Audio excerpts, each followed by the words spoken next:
Hi, my name is Kenneth Monks, and I teach mathematics here at Front Range Community College, Boulder County campus. I wanted to show you my favorite room to teach in, C1610, here at the C building. The room is awesome because we have tons and tons of marker board space, a nice bright projector, and lots of big round tables to sit around and work on problems and figure things out and discuss when we're stuck and yeah, all those wonderful things. I want to give a little intro to some of the classes that I frequently teach here. And so I have some typical problems written up on these boards that represent the different courses that I teach. Here is a very typical problem of Calculus 1, right? So if you have a circle and you're going to clip an angle out of that circle, right? Delete a little pizza slice out of that pizza. In order to fold it into a cone, what angle should you slice to get the maximum volume of the cone, right? You can imagine if you snip it too narrow, then you're gonna get a really wide flat cone that won't hold much water. Or if you snip it too big, you're gonna get a really, really skinny tall cone that won't hold much water. And somewhere in the middle, there's a sweet spot of the absolute best angle to hold the most water in your cone.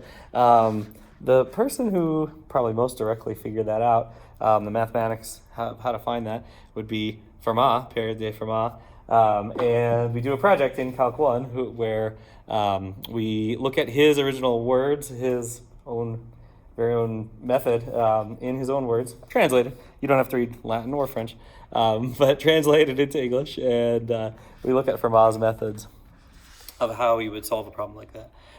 So that's a little sneak peek into Calc 1. Moving along into the calculus sequence, here's Calc 2. Something we do in Calc 2, very standard application in Calc 2 is how do calculators work, right? If you can only do arithmetic in hardware, right, how would you program a cosine button or a sine button, right? Would you program such a device, right? And here's an example of a calculator before a calculator, right? A mathematical table where you would have just a lookup table, right? Here's something like square roots and cubed roots. These weren't buttons on calculators. These were chapters in books, right? And you look them up. How did people write those? How did people write those books? Well, there are tons of methods going way back to 700 AD when Bhaskara, or maybe 600 actually AD, when Bhaskara, Indian astronomer, was working on sine, how to calculate sine with great accuracy. And we cover his method and then some more modern methods in Calc 2. One thing I want to mention while we're here is all of my courses, all of my mathematics courses, they're all on 100% free custom in-house OER. So OER, if you haven't heard that acronym, it's Open Educational Resources, meaning that the resources they're free and they're editable, meaning I'm going to share the source with you. You can annotate it however you want. You can make your own version of it. If there's something you don't like about it, you can change it. And so it's really nice. We all have all our own resources, and you won't, you pay tuition, but you won't pay anything for course materials. So then moving along in that sequence to Calculus 3. Calculus 3, tons of engineering applications in Calc 3. It's a very physicsy course, and electric and magnetic fields are huge in that course, right? We take a peek at the there's absolutely crazy diagrams that people like Michael Faraday were drawing as they were scattering iron filaments into little trays with magnets in them, trying to figure out the Earth's magnetic field. We look at the mathematics behind that and the mathematics that arose trying to study that. Here's a little traffic simulator. Here, I'll start the simulation. We look at a paradox called Bray's paradox, where you can actually sometimes delete a road and end up improving traffic flow. This happens sometimes. It's very strange phenomenon. I won't show the whole simulation because I'm morally opposed to watching a video by filming it, as opposed to it exists on the internet. You can you can search Bray's paradox and find this video and not watch it in this video. So that's Calc 3. There's lots of fun geometry too in Calc 3. Crazy shapes like platonic solids and Klein bottles and Mobius strips and all those wonderful things. We talk about those. Lots of fun 3D geometry. Then moving along in the course sequence, I'm going to talk a little bit about differential equations. This is one of my favorite courses to teach. I teach it all the time. In there, we talk about the birth of thermodynamics, right? Joseph Fourier. We do another one of these historical projects where he essentially birthed thermodynamics and also climate science, right? Which the two obviously go hand in hand.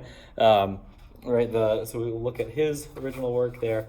We'll also look, if you've seen the movie Hidden Figures, right, we'll look at those algorithms that they used in calculating the Apollo orbits. You might wonder what this army of ducks has anything to do with anything. In my courses, we'll often use a program called Overleaf, where Overleaf is, it's kind of like Google Docs for math is a good way to call it. So the duck is the mascot for Overleaf, and in Overleaf you'll learn how to typeset mathematics and make it look just like it looks in a textbook or in any professional publication. So when you see the formulas rendered all super crisp, right, you will see how to do that. We'll learn that. I teach it in my Calc 3 course, in my differential equations course. You'll get to learn how to make how to code up beautiful mathematics. Don't be intimidated if you don't have a coding background. I have tons of students who have never programmed before and found the learning curve perfectly reasonable. In a week or two, they were able to type up their assignments, and they're just fine. So, coffee break, not sponsored, but I wish I was. You hear that? You watching Colorado Coffee? So moving along, we have discrete mathematics. This is probably my single favorite course to teach. This is my background. This is absolutely what I was trained in graduate school. This is the mathematics that kind of serves as the basis for computer science, even though most of it way predates computers. But the idea is, but these days that's the main application of it. Encryption, decryption of data, gambling, right? Things like probability of poker hands. That's a huge application of discrete mathematics that we'll go through in the course. So yeah, card games, those sorts of things.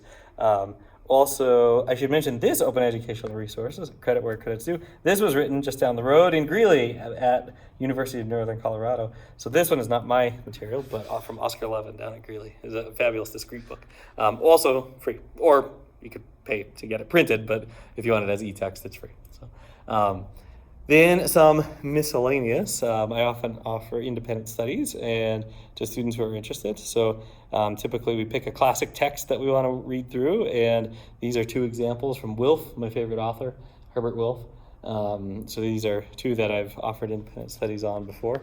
Another thing I do, walking over back to this corner, is Putnam Club. So Putnam Club is a club where we train for the notorious hardest math competition in the world.